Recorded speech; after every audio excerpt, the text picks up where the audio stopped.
de se mettre dans la Trinité. Mais après, est-ce qu'on a le même, est-ce qu'on commence à avoir le même lien avec le Saint-Esprit et avec le Père que le Fils l'avait? En fait, tu auras le même lien, ce qui est incroyable. Donc, attends, si je reformule ta question, c'est est-ce que nous, on devient une quatrième personne de la Trinité? C'est pas ça la question. Non. Non, c'est pas ça. Mais ta question, c'est est-ce que nous, on a la même qualité de relation que le Fils a avec le Père de par notre union? En gros, est-ce que. Non, pas ça, mais je me demandais si du fait qu'on était unis avec Christ, les liens qu'on avait avec le Père et avec l'Esprit étaient les mêmes que si on était à la même place que le Fils dans la Trinité. Ouais, Ok. je sais que c'est un peu fort. Alors, je pense qu'il faut dire non, Ouais, dans le sens où nous, il y a une différence entre, mais nous, par l'adoption, on devient les enfants de Dieu. Mais on n'est pas les enfants de Dieu dans le même sens que le Fils est le Fils éternel de Dieu. mhm. Maintenant, la deuxième personne de la Trinité, le Fils, est devenu un homme en Jésus. Je vais essayer de retrouver le. Au début, je crois. Ouais, mais si je vais trop. Alors, j'aurais dû. Bon, voilà. La deuxième personne de la Trinité, le Fils, s'incarne, hein, on a vu la notion d'incarnation, et il revêt la nature humaine. Et il devient le nouvel Adam. Et dans ce sens-là, quand Jésus remonte au ciel, dans l'ascension, on avait vu ça, hein, il remonte en tant que nouvel Adam. Et c'est-à-dire en tant qu'être humain, il remonte avec son corps. Et en tant qu'être humain, il représente l'humanité dans la présence de Dieu maintenant. Mhm. Donc puisque Jésus maintenant, pour l'éternité, il a une nature humaine et une nature divine, eh ben, il représente toute l'humanité dans la communion du Dieu Trinitaire. Il se trouve que nous, par l'union avec Christ, dans le nouvel Adam, on est et on passera l'éternité dans la communion du Dieu Trinitaire. D'accord. Mais si tu veux, on ne prend pas la place du Fils, mais on est dans le Fils, entre guillemets, et donc en communion avec le Père et le Saint-Esprit. Sans pour autant être Dieu. Ah, on n'est jamais Dieu. Je sais ça. Et pourquoi on n'est jamais Dieu? Parce que dans la vision chrétienne du monde, tu te souviens, on avait vu qu'une des distinctifs, c'est qu'il y a la distinction entre la créature et le créateur. Et La créature et le créateur. le créateur et la créature. Et jamais le créateur ne devient une créature, même dans l'incarnation, on avait vu, hein, parce que sa nature divine, elle reste divine, et il revêt la nature humaine, mais Dieu ne devient pas un homme dans le sens où il garde sa nature divine. C'est plutôt le mystère de la double nature du Christ, où il y a une personne avec deux natures. Donc dans ce sens-là, Dieu, même dans l'incarnation, il n'est pas devenu littéralement un homme, mais il revêt la nature humaine, mais il est véritablement un homme, d'accord? Et puis l'homme, dans l'union avec Christ, ne devient jamais Dieu, mais il est dans la communion du Dieu trinitaire, en tant que créature face à son Créateur.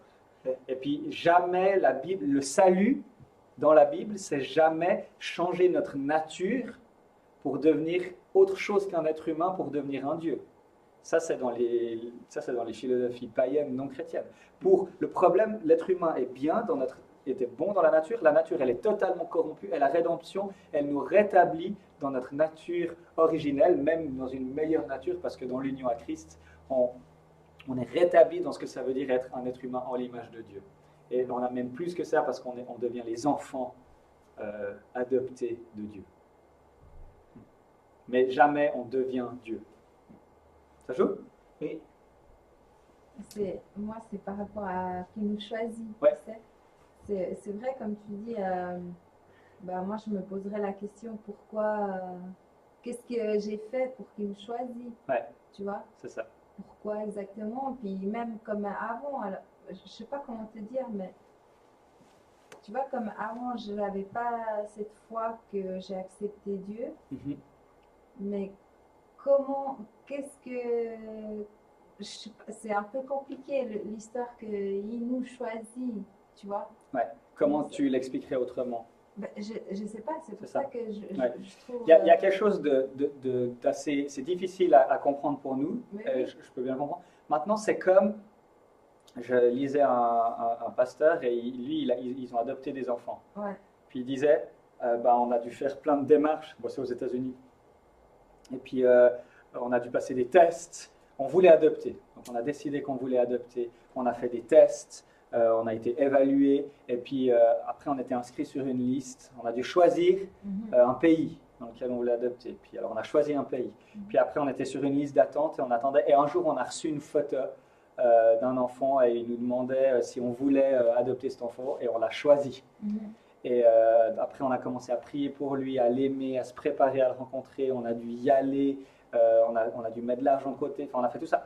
Et pendant tout ce temps, l'enfant, lui, il n'avait aucune idée de ce qui se passait. Il n'a rien fait pour que cette famille d'Américains décide de l'adopter. Et c'est eux qui ont librement choisi de l'adopter et de l'adopter lui. Tu vois, ils ont... Et pourquoi ils l'ont... Il y a un élément... Et puis l'élection de Dieu, c'est un petit peu... Ça peut se rapprocher un petit peu à ça, dans le sens où il nous a adoptés. Et pourquoi il nous a adoptés, nous? Et c'est là où c'est totalement révolutionnaire. Au temps des Romains, l'adoption, on adoptait quelqu'un qui avait un statut parce qu'il allait rapporter quelque chose à notre famille.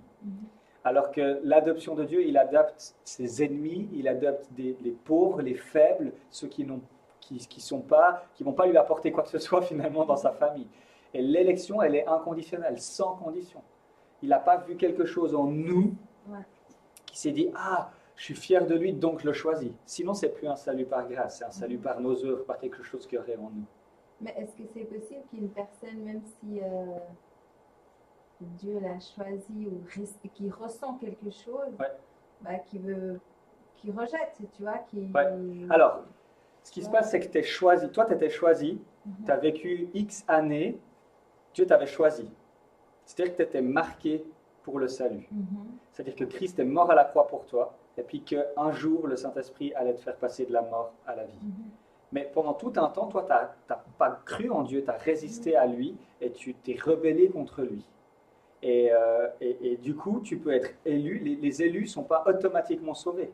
Les élus, pour être sauvés, doivent se convertir, doivent mettre leur foi en Dieu. Et comment ils vont se convertir? Quand des gens vont leur annoncer l'évangile, quand des gens vont prier pour qu'ils soient sauvés, parce que Dieu aime sauver en réponse à nos prières, et quand le Saint-Esprit va leur donner la nouvelle naissance.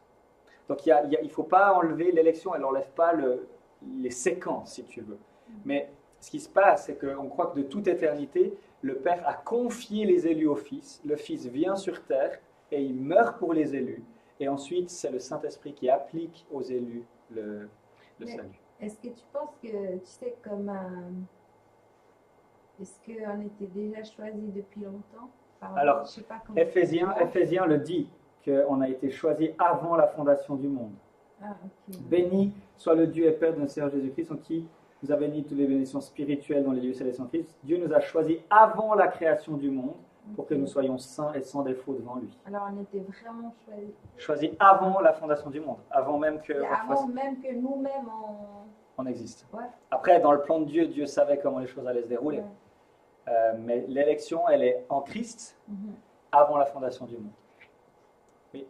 Alors, pourquoi est-ce que Dieu choisit des gens si ces gens au final ne vont pas être sauvés?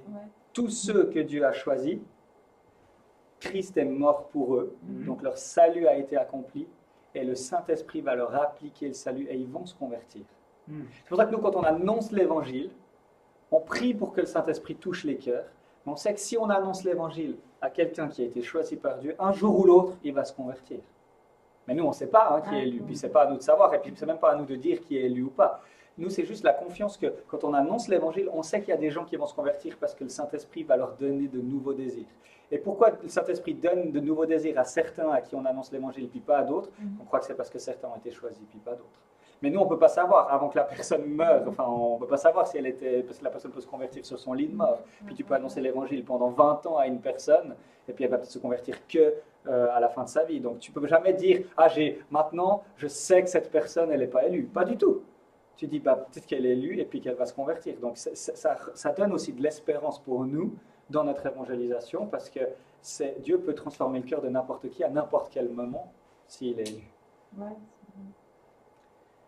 On reviendra à la fin, on verra l'autre position, pourquoi à mon avis elle est horrible. Mais j'aurai des schémas. Mais à un côté, je trouve que